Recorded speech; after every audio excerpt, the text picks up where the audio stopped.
ଦେଖନ୍ତୁ ଏଇଟା ଗୋଟେ 3 ମାସିଆ ଗୋଟେ ଛୋଟିଆ ଛୁଆ ଅପହରଣ ମାମଲା ରୁଜୁ ହେଇଥିଲା, ଯେଉଁଟାକି ଗତ 4 ତାରିଖରେ ଆମର ଜୟପୁର ଟାଉନ୍ ଥାନାରେ କେସ୍ ରେଜିଷ୍ଟ୍ରେସନ୍ ହେଇଥିଲା। 260/24 କେସ୍ ନମ୍ବର 137+2 BNS ଆକ୍ଟରେ କେସ୍ ରୁଜୁ ହେଇଥିଲା।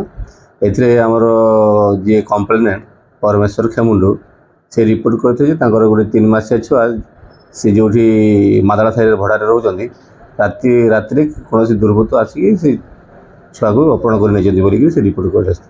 ତଦନ୍ତରୁ ଯାହା ଜଣାପଡ଼ିଥିଲା ତାଙ୍କର ଯିଏ ୱାଇଫ୍ ଅଛନ୍ତି ସୁକାନ୍ତି ଦାସ, ତାଙ୍କର ଟିକେ ସନ୍ଦେହ ଆସିଲା। ସନ୍ଦେହ ହେବାରୁ ତାଙ୍କୁ ପଚରାଉଚରା ଟିକେ ଡିପ୍ଲି ପଚରାଉଚରା କରିବାରୁ ତାଙ୍କଠୁ କିଛି ଖବର ମିଳିଲା ଯେ ତାଙ୍କର ପୂର୍ବତନ ପ୍ରେମିକ ସନ୍ତୋଷ କୁମାର ତ୍ରିପାଠୀ, ଯିଏକି ପଟ୍ଟାମୁଣ୍ଡେଇରେ ରହନ୍ତି, ତାଙ୍କ ସହିତ ତାଙ୍କର ଇଲିସିଟ୍ ରିଲେସନସିପ୍ ଥିଲା ଏବଂ ତାଙ୍କ ଔରସରୁ ଗୋଟେ ଯେଉଁ ଛୁଆଟା ହେଇଥିଲା ସେ ତାଙ୍କରି ବୋଲିକି ଜଣାପଡ଼ିଲା। ଆଉ ଛୋଟିଆ ଛୁଆଟାକୁ ସେ ରାତିରେ ତାକୁ ଡାକିକିନା ସନ୍ତୋଷ ତ୍ରିପାଠୀକୁ ରାତିରେ ସେ ତାଙ୍କୁ ଦେଇଥିଲେ, ସେ ଧରିକି ପଳେଇଥିଲେ। ଏବଂ ଛୋଟ ଛୁଆଟାକୁ ଆମର ଟିମ୍ ଗଠନ କରାଯାଇ ଆମର ସଞ୍ଜୀବ ମହାନ୍ତି ଆୟୋ କରାଯାଇଥିଲା।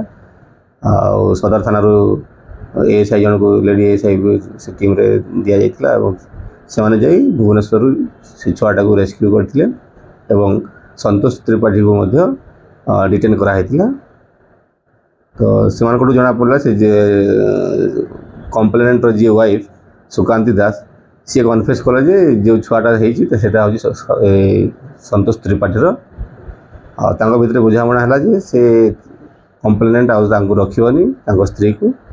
ଏବଂ ସନ୍ତୋଷ ତ୍ରିପାଠୀ କହିଲା ଯେ ମୁଁ ସେ ସ୍ତ୍ରୀ ହିସାବରେ ତାଙ୍କୁ ଗ୍ରହଣ କରିବି, ଆଉ ଛୁଆଟା ଯେହେତୁ ମୋର, ମୁଁ ତାଙ୍କୁ ଲାଳନ ପାଳନ କରିକି ରଖିବି।